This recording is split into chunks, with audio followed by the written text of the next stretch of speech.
2 orang minimal, tapi kalau ada 3 kesaksian 2 orang sah, gitu ya.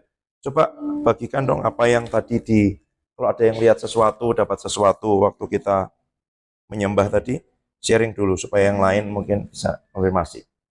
2 orang, Yos? Sudah enggak?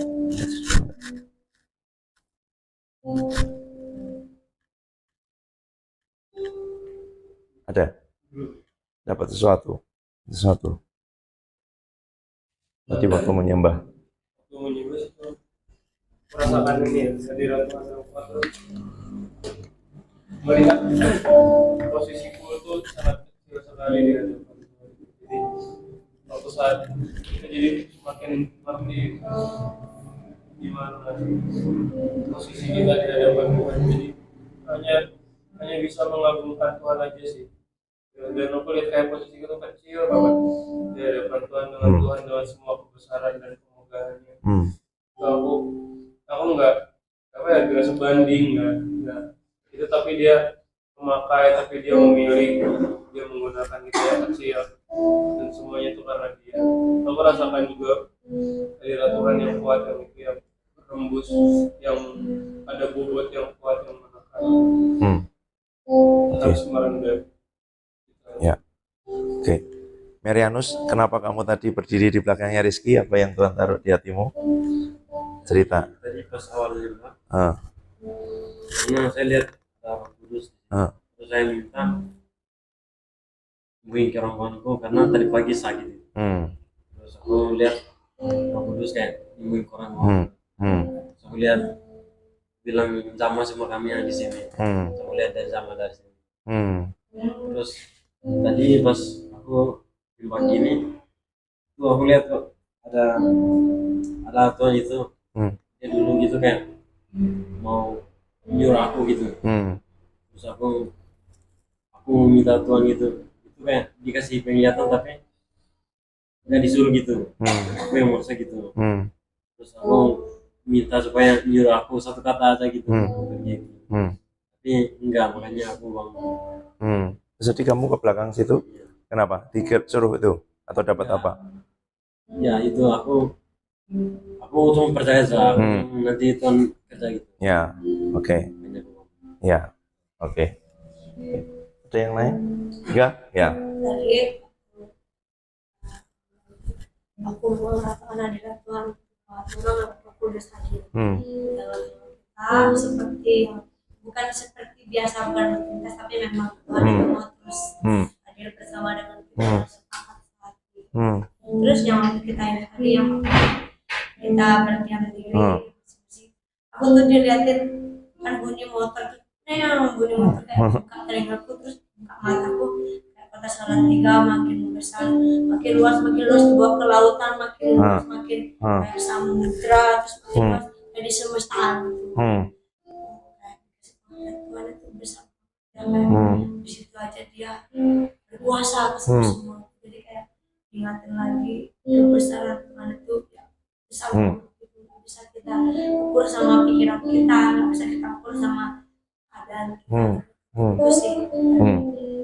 Oke. Satu lagi, ya. Yes.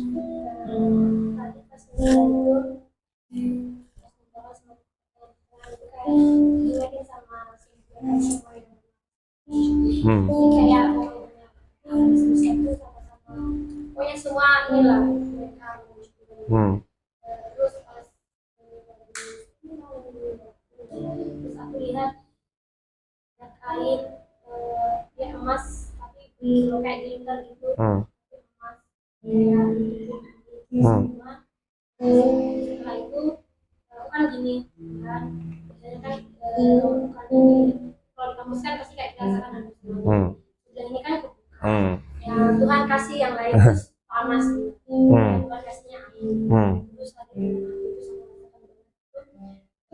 terus nyanyi lagu yang keras itu, aku lihat kain kan luarnya nih kain kuning itu yang dijual, terus dalamnya warna putih, terus bukan ditata tapi kain putih itu kayak ini, terus kainnya tuh di sini kayak terus kayak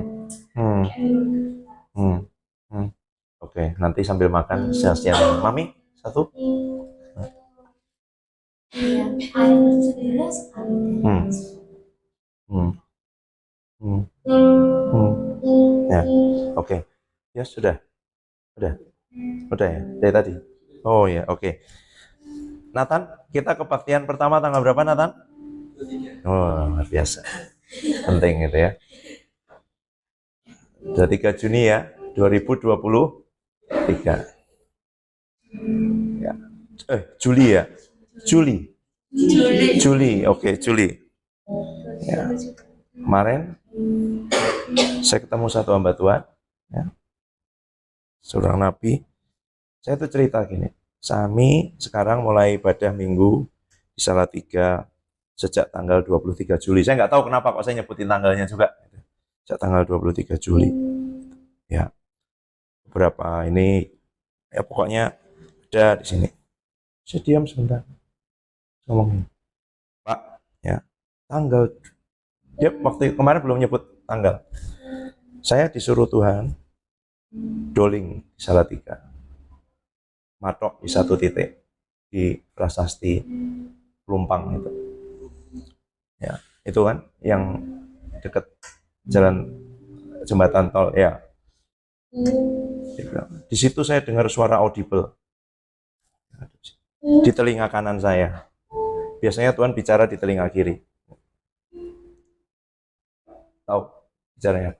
Ada gereja baru di Salatiga mengerjakan apa yang tidak dikerjakan gereja-gereja yang lain, sudah tidak mengerjakan itu. Akan ada pergerakan anak-anak muda keluar dari Salatiga, gitu ya. Lawatan, membawa lawatan, dan akan terjadi lawatan anak-anak muda. Ini akan jadi besar. Gitu. Tadi pagi kita tanya, ingat enggak doling Salatiga tanggal berapa? 24 Juli. Kalau kita terlambat, ya, mulainya 29 atau 30 pengumumannya tidak ada. Di alam roh diumumkan. Jadi kalau nanti ada apa yang mengganggu, percayalah itu bukan manusia, ya, karena dia sudah diumumkan di alam roh. Tuhan memberitahu nabi-nabinya, ya. Kita berdoa, minta konfirmasi, Tuhan kirim bukan hanya nabi, kan ada rasul, nabi, gembala, penginjil, gembala, pengajar, gitu ya. 5 jawatan harus lengkap, memperlengkapi. Itu. Rasul, pengajar, ya, dia akan mengajar, menjelaskan. Penginjil, dia akan mendorong kita ngerti, membawa kepada pertobatan, hati untuk jiwa-jiwa dan semuanya. Nabi, dia akan menunjukkan direction, arahnya Tuhan mau kemana, pewahyuannya seperti itu. Gembala, dia akan memeluk, merawat, memberitahu step-stepnya yang lebih detail, dan kemudian, oh ya, enggak apa-apa, kalau kamu belum bisa terbang, ya latihan yang 1-2 meter dulu, belum bisa langsung ke angkasa, gitu ya. Ada, perlu semuanya. Tidak cukup hanya jabatan-jabatan tertentu. Dan kita berdoa, mereka akan datang di tengah-tengah kita. Itu ya, itu konfirmasinya. Luar biasa. Saya tadi di screenshot, itu waktu ulang tahun Salatiga, ya kan? Dia bilang 24 kan, saya ingat, tak tanya, Dep, kamu nggak ini? Oh enggak, karena Pancasila dipakai untuk acara, nggak bisa. Makanya itu penting, luar biasa ya, dalam ketepatan 23 Juli itu. Bukan kebetulan, langsung 24 dengar audible, ada gereja baru Salatiga. Begitu saya cerita itu Pak, tempat. Karena hamba Tuhan ini juga mengembalakan, dia bilang, saya pikir tempat saya sendiri ya. Ternyata bukan. Makanya harus di Salatiga, nggak bisa di sana karena destininya untuk Salatiga. Itu, ya. Dan itu orang-orang muda. Dan kalian yang di sini awal pasti nanti akan mengembalakan, memuridkan mereka. Masukannya akan menjadi sangat banyak. Itu ya. Anak-anak SMP, anak-anak SMA itu kalau dikasih lagu yang wah, meriah, rame, saya tidak bilang itu praise, gitu ya. Itu. Lagu ritme cepat itu ya, beatnya cepat dengan itu.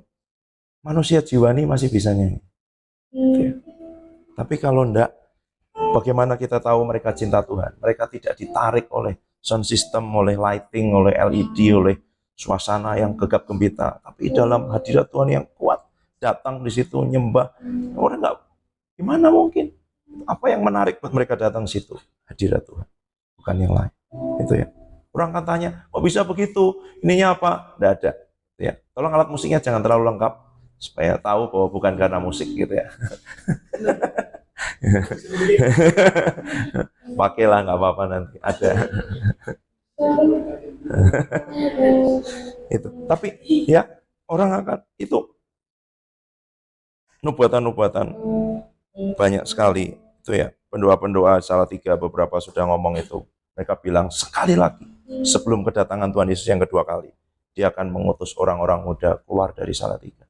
Itu macam-macam di dalam pekerjaannya, di dalam apanya, tapi penuh Roh Kudus dan ya kan. Nanti mereka akan datang, akan pergi mengerjakan itu sebagai pengacara, sebagai pebisnis, sebagai profesional, sebagai ahli IT, sebagai apa-apa. Ke bidang-bidang itu dipimpin Roh Kudus dan mengerjakan banyak hal. Selain yang lain yang jadi penginjil, yang jadi nabi, yang jadi pendoa, yang jadi penyembah gitu. Tapi Tuhan itu luar biasa ya, memberi peneguhan. Baru 1 bulan udah. Saya jadi ingat awal-awal di Sangkakala. Ini awal yang baru. Mulai dikasih konfirmasi-konfirmasi. Dulu Sangkakala 2 bulan temu nabi langsung di ini. Saya lihat ini. Setelah itu berturut-turut terus. Itu ya. Nah, kita akan dengar nubuatan-nubuatan. Itu ya. Jadi saya bilang sama Kak Devi, ya saya mau beli kursi tadinya 10. Kok mau dibeli enggak bisa gitu ya. Jadi dalam hati apa 20 kata Tuhan. 200 lah panggilnya gitu ya. Gitu. 200 saja nanti yang lain duduk-duduk di lesehan gitu. 200 itu yang duduk di kursi gitu. Gitu. Ya karena bukan kita, Tuhan yang mau. Itu ya. Itu aja bagian kita. Jadi tempat favorit, jadi tempat kesenangannya. Itu. Ya. 23 mulai, 24 langsung dikasih tahu nabinya. Ya, saya mau bicara tentang yang Tuhan taruh di hati itu kedalaman, deeper, bukan kedalaman, lebih dalam lagi, ya, apapun lah ya, masuk lebih dalam itu ya. Itu. Nah seringkali perhatikan, worship leader ngomong biasanya setelah 3 lagu cepat, gitu ya, 1 lagu lambat sebelum firman, kita akan masuk lebih dalam ke dalam hadirat Tuhan. Tahu nggak sih yang diomongin itu? Nggak tahu menurut saya. Masuk lebih dalam kemana? Lagunya lebih pelan, lebih emosional begitu? Bukan. Kalau kalian lihat kolam renang, pasti itu ada tahapan-tahapannya ya. Di sini mungkin 1 meter 20, agak ke tengah 1 meter 50, sana 1 meter 80, lebih sana lagi 2 meter 20, ya kan, lebih dalam. Itu. Pasti ada lebih dalam. Orang di pantai juga gitu, masih di bibir pantai, masih bisa main-main. Lebih ke dalam ke sana, ya dia kalau nggak ditelan ombak, ya dia bisa kena pusaran. Itu lebih dalam. Gitu. Apa maksudnya lebih dalam? Di situ dia nggak bisa lagi. Kalau di tempat yang 1 meter 20 masih bisa dong berdiri gitu ya. Tapi di tempat yang 2,5 meter, 3 meter nggak bisa. Itu dia bisa menyelam ya, tapi dia nggak bisa diri, nggak bisa. Saya bayangkan. Nah, gambarannya apa? Nathan boleh minta tolong nggak? Kamu agak mundur sedikit, mundur. Ini ilustrasi supaya yang lain lihat situ. Gitu. Nah, ya mundur lagi Nathan. Oke, situ cukup ya. Di kemah suci Musa ada gambarannya. Ada, dia ngomongnya nggak dari situ sebenarnya. Dia ngomongnya dari sini. Itu masalahnya kita kebalik. Dia ngomongnya dari sini. Dia pertama ngeset itu kemah dulu. Ruang Maha Kudus dulu. Natanya gitu ternyata. Bukan luarnya dulu. Di setnya itu dalamnya dulu. Ini ada kursi, ada tahta, ya kan? Ada tabut itu tempat di mana Tuhan bertahta. Itu namanya mercy seat, tahta kasih karunia. Dia duduk di situ. Tuhan duduk di situ. Nih, itu ya. Nathan, tolong jangan disembah. itu. Dia duduk di situ. Nah, lalu ada tirainya kan? Ini namanya kemah ruang suci, ruang kudus. Ini ruang Maha Kudus. Lalu di depan ini ada bejana pembasuhan. Di sini ada mezbah. Ini orang motong dulu korbannya, dibakar di sini. Imam nanti dia basuh kayak ini dari tembaga itu baskom semua. darahnya itu dibawa masuk, dipercikan di sini, gitu ya. Terus nanti baru imam besar aja yang masuk ketemu di sini. Jadi goalnya apa? Masuk ke sana. Tapi dulu nggak bisa. Semua umat mempersembahkan di sini, dipotong sama imam. Imam basuh, bawa imam loh masuk ke sini. Imam besar nanti akan masuk ke sini. Setahun sekali masuknya. Gitu. Imam besar. Masuknya setahun sekali. Nathan boleh kembali. Terima kasih. Itu gambaran apa? Gambaran roh, jiwa, dan tubuh. Ya kan? Kalau kita bilang deeper, itu sebenarnya di sana. Di roh. Hubungan dengan Tuhan itu di roh. Ya kan? Seperti yang saya sampaikan minggu lalu. Hubungan dengan Tuhan itu di roh sebenarnya. Dia harus masuk ke sana, tapi dulu nggak bisa. Itu gambarannya. Sekarang bisa nggak? Bisa. Buka dulu. Ibrani. Supaya tahu dasarnya. Mana?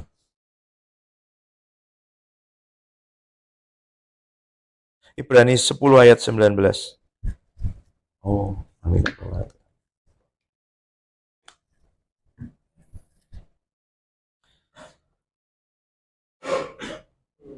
Jadi saudara-saudara, oleh darah Yesus, kita sekarang penuh keberanian dapat masuk ke dalam tempat kudus. Karena ia telah membuka jalan yang baru dan yang hidup bagi kita melalui tabir, yaitu dirinya sendiri. Jadi dia sudah buka jalan, dan jalan itu adalah dia. Gitu. Melewati tabir itu yang tidak bisa dimasuki oleh semua orang dulunya. Sekarang terbuka. Itu sebabnya waktu Tuhan Yesus di atas kayu salib, tirai bait suci terbelah, ya kan? Sekarang terbuka, aksesnya terbuka. Kita bisa masuk ke situ kapan saja. Itu yang dimaksud dengan deeper sebenarnya. Masuk ke situ kapan saja. Nah, sekarang gini. Bagaimana cara masuk ke situ? Orang nggak bisa sampai ke situ. Kenapa? Karena di dalam diri kita juga punya tubuh, jiwa, dan roh, atau roh, jiwa, dan tubuh. Gitu. Roh kita, firman Tuhan bilang apa? Daging, lemah, roh, penurut. Dia mau nggak? Mau. Mau nggak? Mau. Apa bagian yang paling tidak mau untuk menyembah Tuhan? Daging. Apa? Dia daging yang sudah jatuh. Dia nggak mau. Itu loh. Makanya bagian yang paling berat, yang menghalangi, yang membuat dia tidak bisa deeper itu yang pertama, daging. Saya lihat Beniin ngasih gambaran begini. Ini di mesbah. Orang itu berlutut untuk sampai ke sana. Apa yang terjadi waktu kita berlutut, waktu kita nyembah Tuhan? Dia bilang, intimidasi, tuduhan, bayangan, dan semuanya. Tahu enggak? Kamu masih begitu enggak kalau berdoa datang ke Tuhan? Berarti artinya sebenarnya kamu belum di roh berdoanya. Masih di daging. Karena intimidasi.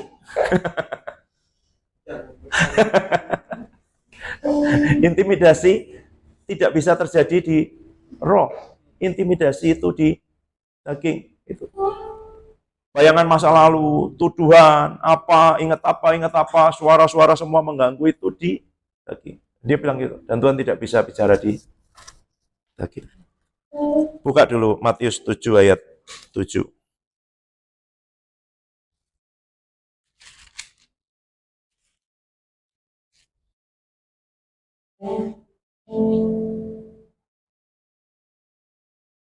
Minta, maka akan diberikan kepadamu. Cari, maka kamu akan mendapat. Ketok, maka pintu akan dibukakan bagimu. Nah, ini gambaran dari 3 fase yang berbeda.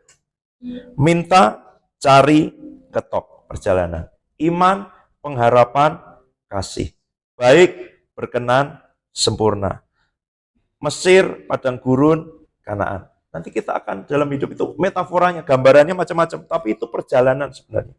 Dan kita tidak bisa ngerti sendiri, oh saya udah sampai tanah Kanaan.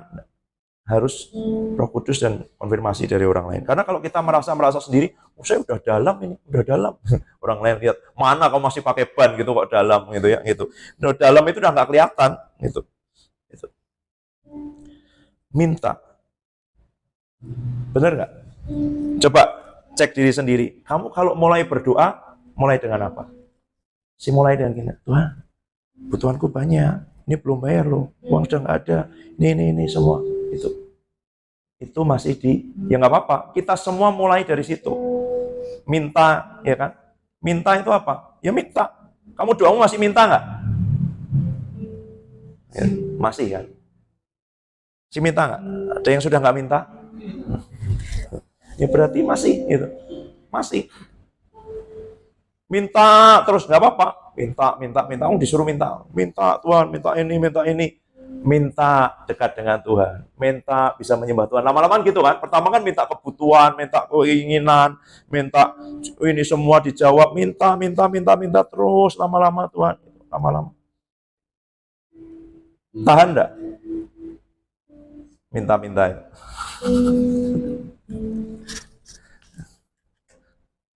Kata Tuhan enggak apa-apa. Minta terus itu. Kalau kamu tahan, minta terus, gitu ya. Ternyata gini, kita pikir kita tetap di situ, tapi ternyata posisi kita pindah. Ilustrasinya dia bilang, kamu pikir kamu minta terus gitu ya, kamu pikir di situ enggak, kamu minta terus itu posisimu maju, ya maju, berlutut gitu ya, maju sini, mendekat ke ruang kudus, bukan ruang Maha Kudus. Kemana itu? Ke jiwa. Saya nggak tahu kita ngomong pagi ini atau minggu depan, siang ini. Di jiwa itu orang sudah merindukan, haus. Jiwaku merindukanmu, ya kan? Dagingmu? Enggak. Ya kan? Seperti rusa yang haus, rindu aliran sungaimu. Hatiku tak tahan. Jiwamu merindukan Tuhan. Dagingmu? Tuhan. Semua. Tapi dia harus dimulai dari daging yang didisiplin. Baca sekarang.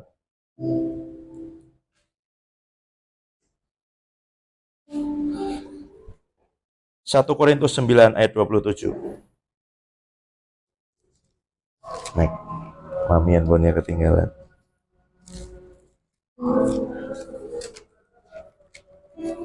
Naik. Mami handphonenya ketinggalan, kamu berdua gitu.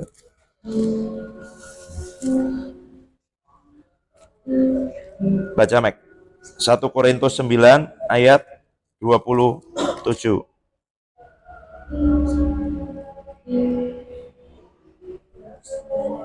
Ya.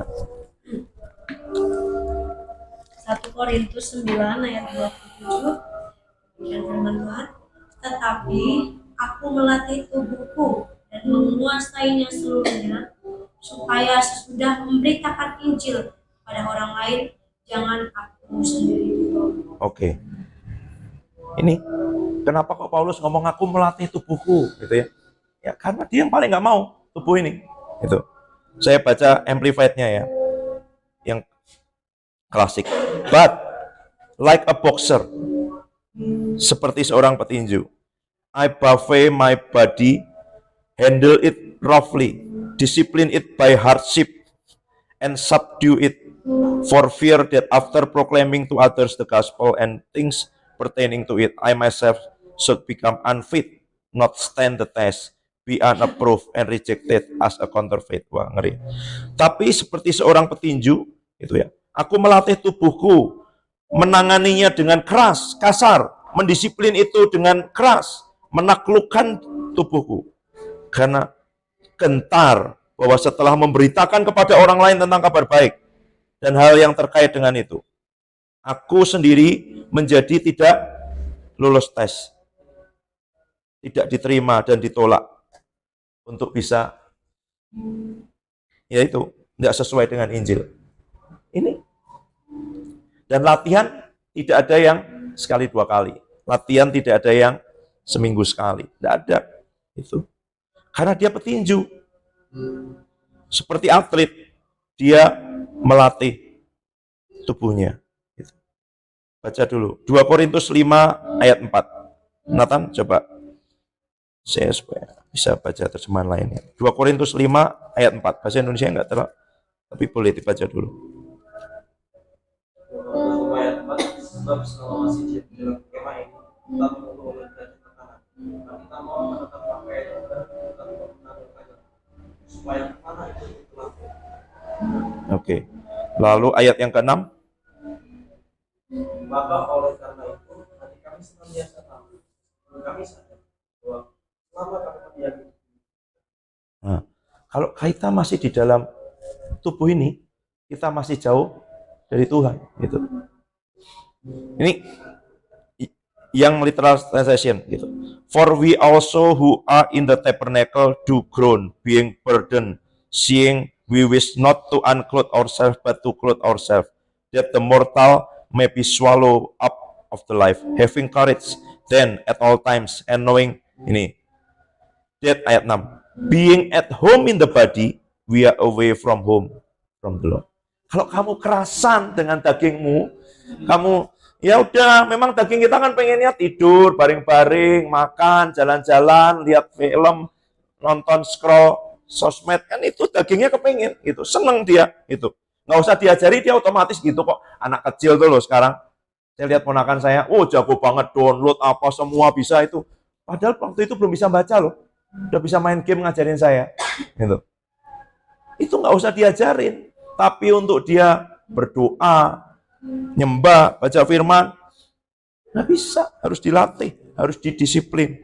Karena kalau kita at home, dia bilang gitu, itu. Ya kan, kalau kita nyaman, kerasan dengan daging kita, sebenarnya gitu. Tadi kan ayat 2 Korintus berapa sih tadi? 5 ya. Ayat 4 dan ayat 6. Meskipun kami sadar bahwa selama kami mendiami tubuh, bukan. Dia bukan mendiam itu. Selama kami kerasan dengan daging ini, kami jauh dari Tuhan.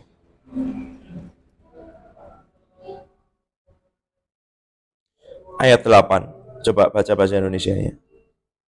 Nathan. 2 Korintus 5 ayat 8. Tapi kami tabah dan suka kembali Ya. We have courage and we are well pleased rather to be away from the home of the body and to be at home with the Lord. Ini dia bukan ngomong tentang mati sebenarnya, gitu ya. Jadi dari tubuh ini kita mesti away gitu, supaya kita bisa mendekat ke Tuhan. Jadi dari sini, posisi ini mau ke sana kan, Tuhan di roh gitu loh. Jadi gimana? Dia harus dilatih, dia harus di training, dilatih, didisiplin, gitu, ditundukkan. Gitu. Tahu nggak terjemahannya itu? Seperti tahu kalau orang dipukul di sini lebam itu, orang di petinju biru di sini ya, bulat itu karena ketonjok itu. Nah itu Paulus ngomong gitu.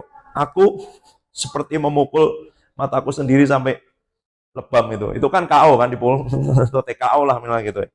Itu di knock out gitu ya. Dipukul di bawah mata gitu sampai itu seperti lebam-lebam, mendisiplin itu. Menghukum, mengajar, mendera dengan berat, menundukkan, menjadikannya hamba. Aku memperhamba dagingku, tubuhku. Itu. Supaya apa? Supaya aku bisa mendekat pada Tuhan. Nah, ini banyak yang salah. Coba perhatikan. Pernah lihat nggak film-film yang dapat pertengahan orang ketika itu mencambuk dirinya, ketika ada rasa bersalah, muncul pikiran yang kotor di ini, dicambuk dirinya. Itu. Enggak. Kita tidak bisa dengan kekuatan sendiri. Kita tidak mulai dari sini. Kita sudah mulai di sana. Roh Tuhan sudah ada, jalannya sudah terbuka. Tapi ini tidak bisa dibiarkan. Gitu. Dia harus dilatih. Melatihnya tidak sendirian. Gitu. Kembali ke Galatia itu. Memang jangan dibilang kita ngulang-ulang, karena banyak orang di sini muter-muter terus. Gitu. Karena tidak tahu kebenaran. Galatia 5, saya baca, ayat 16 dan seterusnya. Maksudku, hiduplah oleh roh, maka kamu tidak akan menuruti keinginan daging. Sebab keinginan daging berlawanan dengan keinginan roh. Keinginan roh berlawanan dengan keinginan daging, karena keduanya bertentangan, sehingga kamu setiap kali tidak melakukan apa yang kamu kehendaki. Tapi jika kamu memberi dirimu dipimpin oleh roh, kamu tidak hidup di bawah hukum Taurat. Ayat yang ke-24. Barang siapa menjadi milik Kristus, ia telah menyalibkan daging dengan segala hawa nafsu dan keinginannya. Jika kita hidup oleh roh, baiklah kita juga dipimpin oleh roh. Saya tidak berkata, oh kita siksa, kita ini pukul setiap kali. Pernah nggak? Saya pernah lihat satu film itu gambarannya. Oh dia ingin sekali hidup saleh, tapi dia punya kecenderungan pedofilia untuk melakukan hubungan seksual atau melecehkan anak-anak di bawah umur. Ini cerita abad pertengahan. Setiap kali itu dia lukai tangannya. Makanya tangan yang satu itu di ini. Ya, seorang jenderal tapi seorang yang cinta Tuhan, tapi ada itu. Enggak.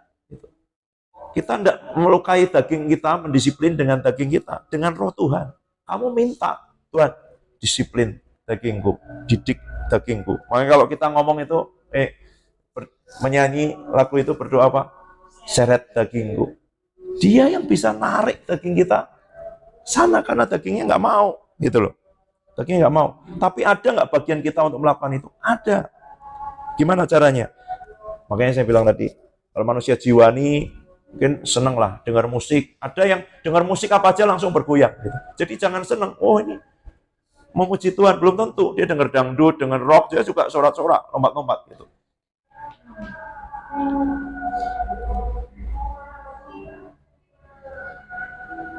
Minta, maka akan diberikan kepadamu. Minta terus, daging di situ enggak apa-apa, terus.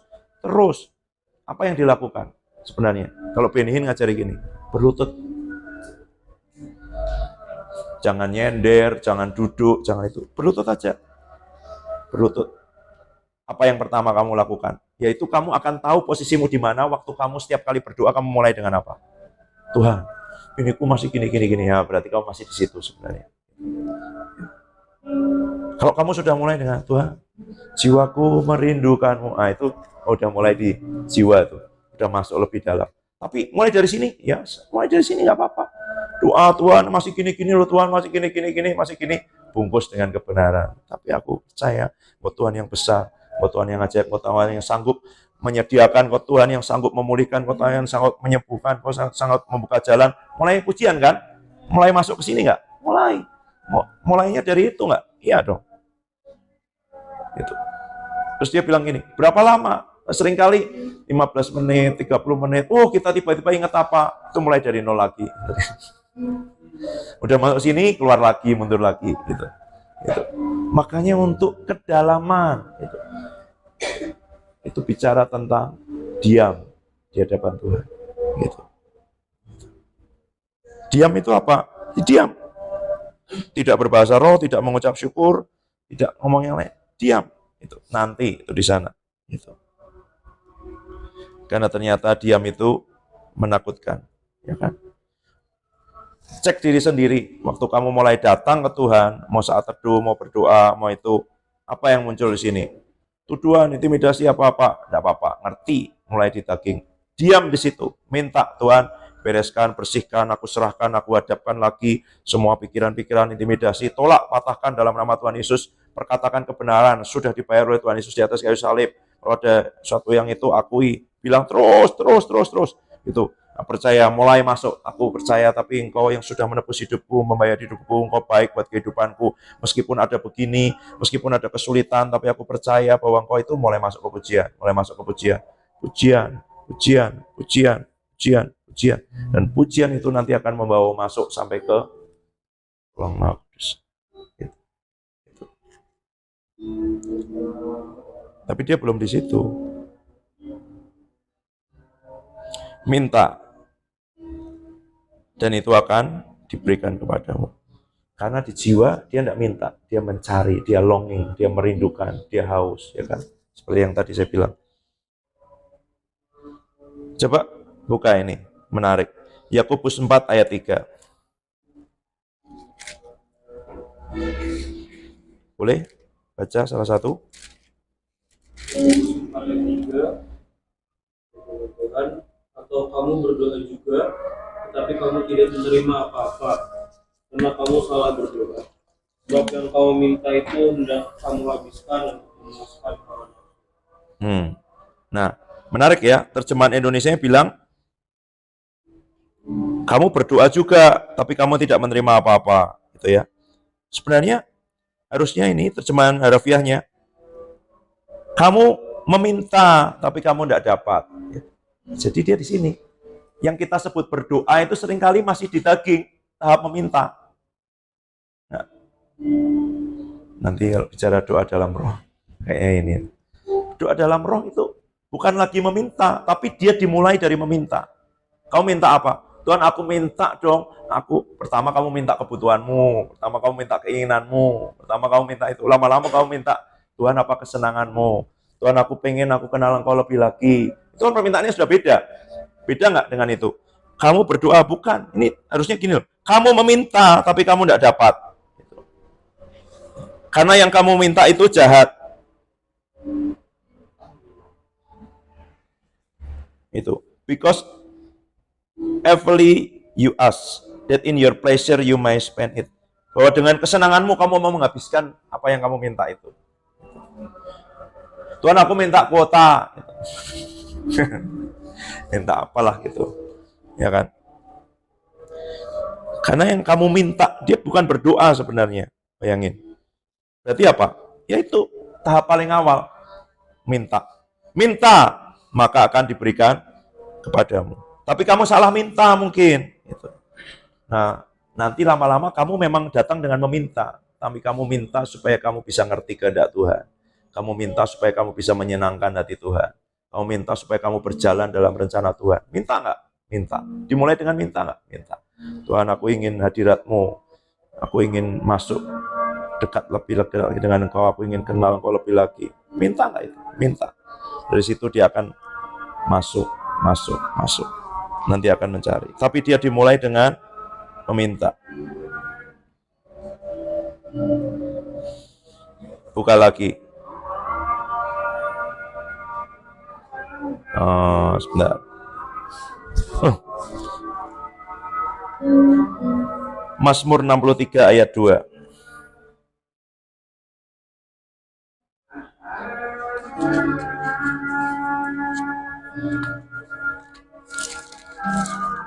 Sudah? Ya Allah, Engkaulah Allahku, aku mencari Engkau, jiwaku haus kepadamu, tubuhku rindu kepadamu seperti tanah kering dan tandus tiada berair. Sampai tubuh kita bisa ngomong, aku rindu Tuhan. Waktu kamu paksa dia, latih dia berlutut di situ, kapan ya selesai ya? Kapan selesai ya? Kapan ini? Tuhan, aku mau gini-gini terus, mau ini Tuhan, aku mau ini, aku minta ini Tuhan, aku minta ini, aku mau Engkau ya Tuhan, ini, aduh Tuhan, ini, sama. Terus, sampai dia bilang apa?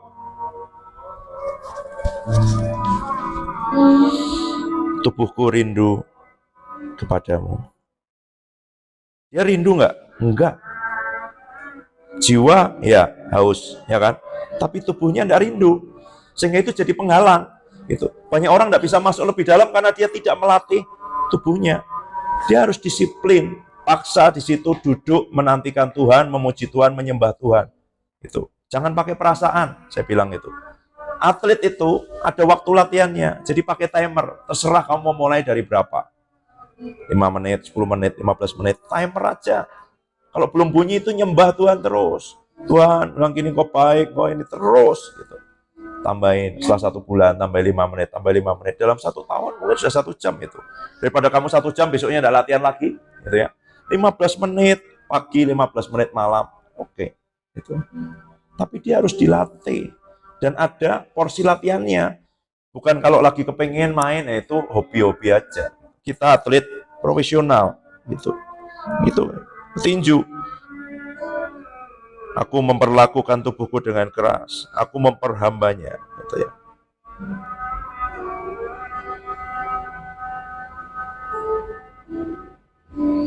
Mazmur 84 ayat 3.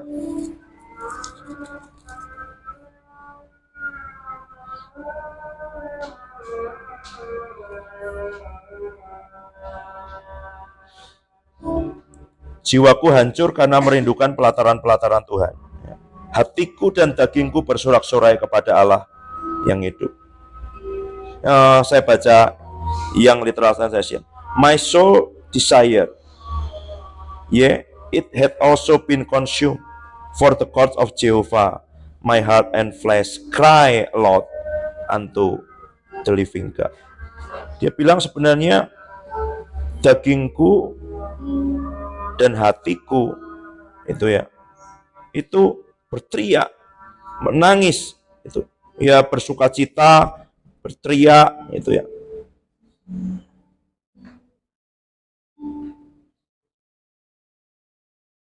Itu yang dilakukan daging sebenarnya.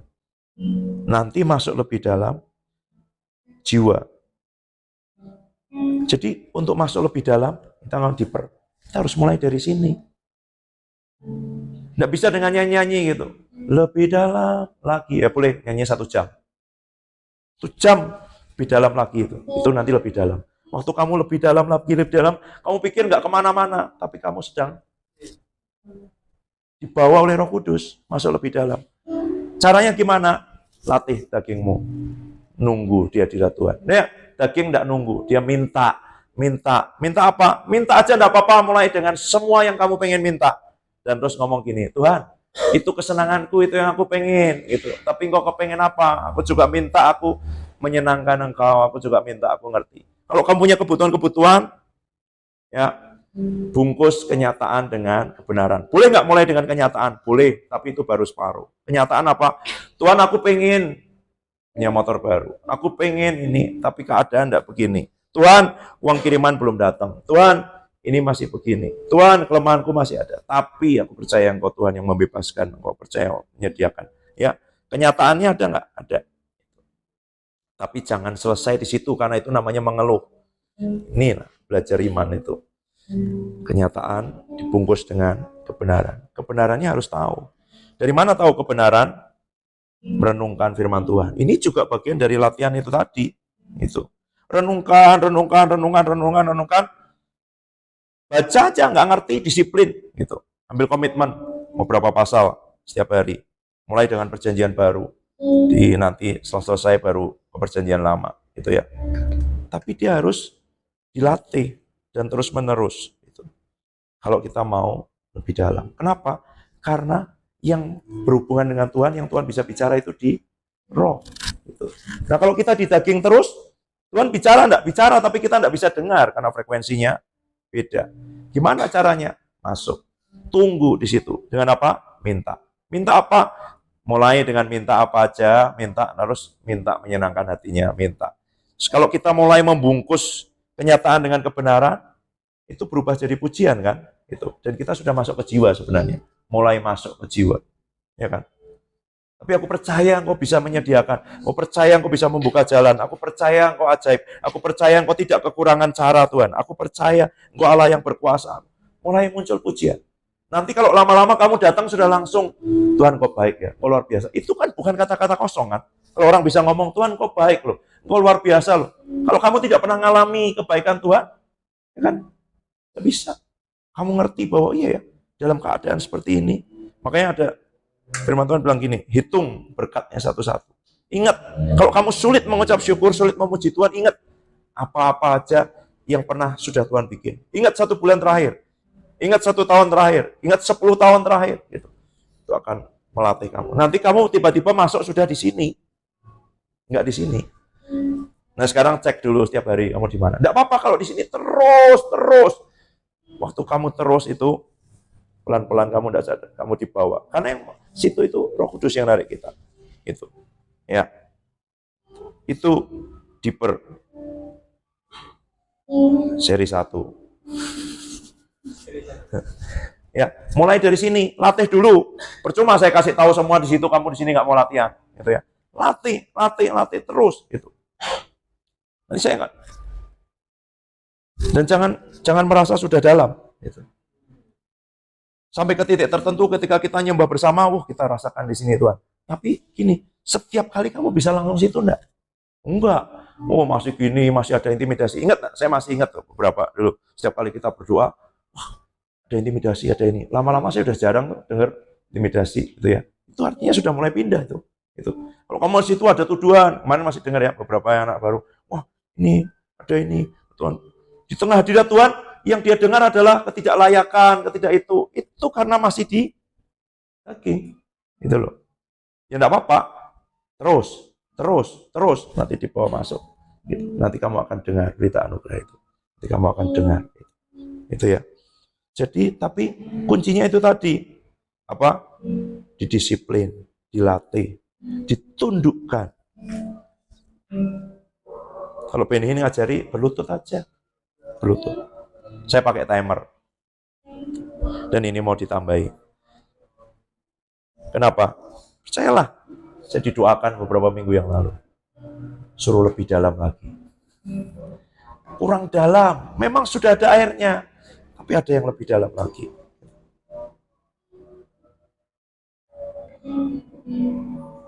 Orang bilang, pepatah, dalamnya lautan bisa ditebak, dalamnya hati siapa yang tahu. Dalamnya Tuhan lebih dalam lagi kan, gitu. Dan dia mau bawa ke situ. Sampai apa nanti? Sampai yang dikatakan tadi loh.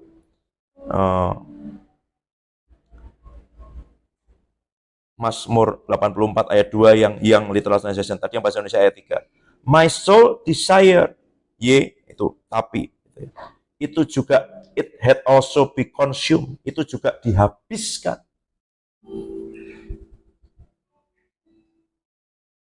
Jiwaku rindu menginginkan Tuhan, tapi itu juga selesai, habis. Manusia jiwa ini ya, tidak ada lagi. Keinginan, bukan lagi keinginanku, tapi roh. Tapi kalau di kerinduan, itu ya, sudah dalam belum?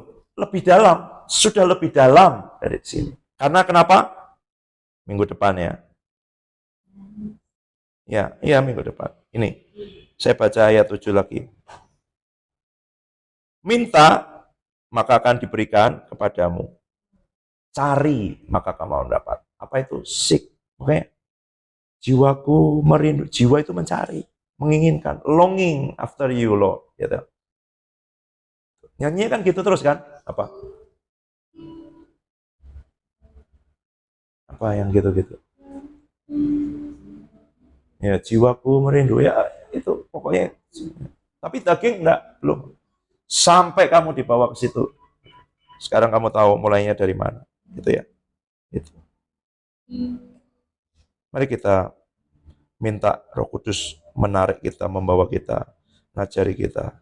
Saya tidak mau ngomong, kamu minimal berapa latihannya. Kamu tanya sendiri sama Roh Kudus. Karena setiap orang statnya beda-beda, ya nggak? Gitu. Kalau kamu selama ini sudah berdoa 10, 15 menit, 20 menit, 30 menit, tanya, Tuhan, kau mau aku latihan berapa? Dia kan pelatih kita, trainer, ya kan? Kalau orang punya personal trainer itu ke gym itu dia diajari, dia dilihat dulu. Udah pernah latihan belum? Nggak mungkin dong tiba-tiba suruh di treadmill 1 jam gitu, pingsan lah gitu ya. Oh, belum pernah latihan, oke 15 menit, nggak terlalu cepat, nanti tambah angkat beban mungkin setengah kilo dulu gitu. Dia tahu, tapi dia mau melatih kita. Minta dilatih Roh Kudus. Kalau enggak berarti kan kita jadi agamawi. Oh, ini puasa, gini-gini. Bukan. Kalau dia minta itu untuk melatih, nanti dia yang ngajari. Gitu. Tapi harus mau dan harus melatih. Duduk, diam, tunggu, minta, terus. Jangan berhenti, jangan bolong-bolong. Itu, jangan menyerah. Karena kamu waktu sedang duduk itu, sedang berlutut, sedang menunggu itu, kamu sedang dibawa lebih dalam. Itu yang terjadi. Gue ingin selalu bersekutu.